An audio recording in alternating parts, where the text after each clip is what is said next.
صبح سحری کے ٹائم دو فرشتے ہمارے گھر میں کیوں آتے ہیں اور ہر انسان کے گھر میں آ کر کیا کہتے ہیں؟ اور روزانہ کا یہ ماحول ہوتا ہے کہ جو سحری کا ٹائم ہوتا ہے نا، اس ٹائم فرشتے آسمان سے زمین کی طرف آتے ہیں اور ہر گھر کے اندر ایمان والے انسان کے گھر میں داخل ہوتے ہیں، گھر کے اندر جاتے ہیں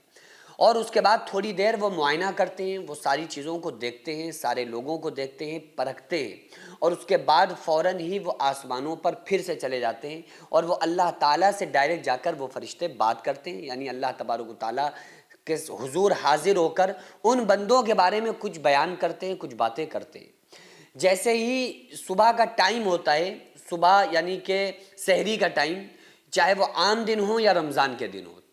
چونکہ ہم رمضان کی راتوں میں جاگ رہے ہوتے ہیں، صبح کے ٹائم اٹھ جاتے ہیں، تو اس ٹائم ہم یہ سمجھ سکتے ہیں کہ فرشتے ہمارے گھروں کے اندر داخل ہو رہے ہیں، اور باقی دنوں میں ہم اس ٹائم سو رہے ہوتے ہیں۔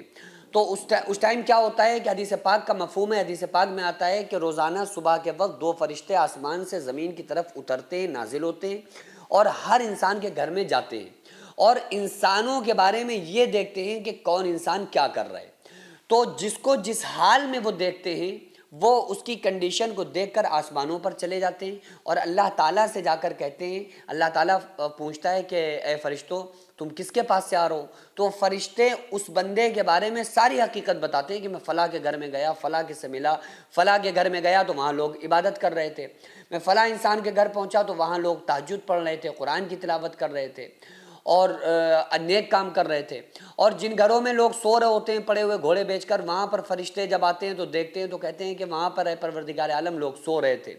وہاں پر نہ نماز سے مطلب، نہ اسلام سے مطلب، نہ وہ لوگ ذکر کر رہے تھے، نہ تجھے یاد کر رہے تھے۔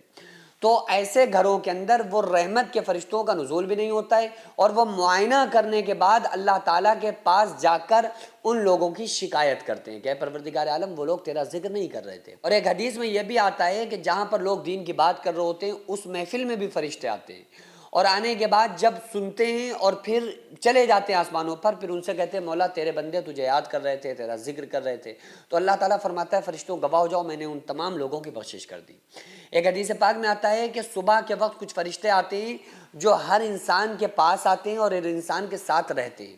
شام تک وہ فرشتے اس بندے کے ساتھ رہتے ہیں۔ شام کا وقت آتا ہے، پھر عصر میں دوسرے فرشتے آ جاتے ہیں اور وہ فرشتہ وہاں سے چلا جاتا ہے آسمانوں میں اور اللہ تعالیٰ سے اس بندے کے پورے دن کے حالات کو بیان کرتا ہے۔ فرشتے کہتے ہیں مولا ہم تیرے فلاں بندے کے پاس سے آ رہے ہیں، اس نے پورا دن یہ کیا یہ کیا یہ کیا، جب ہم گئے تھے تو وہ اگر کوئی بندہ ذکر و اذکار میں ملوث ہوتا ہے فجر بعد تو فرشتے کہتے ہیں کہ مولا اس کو ہم نے ذکر میں پایا، اور جب آئے عصر کے بعد جب بھی وہ ذکر میں تھا۔ لیکن اگر کوئی گناہ میں ملوث ہوتا ہے تو فرشتے پھر وہی بتاتے ہیں جا کے کہ فلاں بندہ گناہ میں ملوث رہا، پورا دن اس نے گناہ کیے۔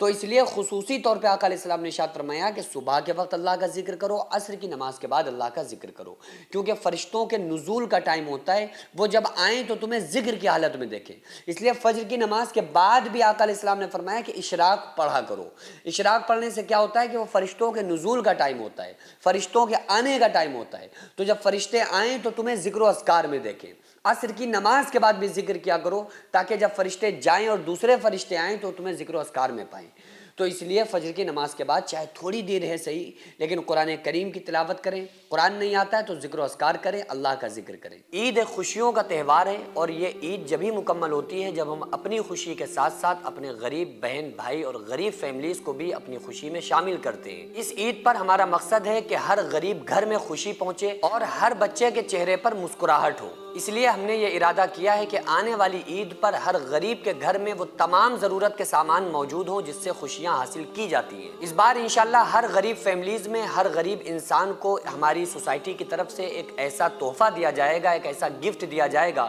جس کے اندر ضرورت کے تمام سامان موجود ہوں گے، جس باکس کی قیمت تقریباً 520 روپے ہوگی۔ تو آپ سے خصوصی گزارش ہے کہ اس نیک کام میں دل کھول کر حصہ لیں۔ آپ کی چھوٹی سی مدد کسی کے لیے بڑی خوشی بن سکتی ہے اور غریب چھوٹے چھوٹے بچوں کے چہروں کے اوپر عید کے دن مسکراہٹ لا سکتی ہے۔ اگر آپ اپنی طرف سے کسی غریب گھر میں خوشی کا پیغام پہنچانا چاہتے ہیں تو پھر آپ سے گزارش ہے کہ ایک کٹ آپ ضرور خرید کر دیجئے جس کی قیمت 520 روپے تقریباً ہے۔ اسکرین پر جو سوسائٹی کا اسکینر آپ کو نظر آ رہا ہے اور جو اکاؤنٹ نمبر نظر آ رہا ہے، اس اسکینر پر یا اس سوسائٹی کے اکاؤنٹ نمبر پر آپ لوگ زیادہ سے زیادہ تعاون کریں، 2 4 6 لوگوں کی ضرور مدد کریں تاکہ جو غریب فیملیز اور ان کے بچے ہیں جب ان کے چہروں پر خوشیاں آئیں آئیں گی تو انشاءاللہ تعالیٰ جو ان کی دعائیں ہوں گی وہ ہم تمام لوگوں کو دنیا اور آخرت میں کامیاب بنا دیں گے.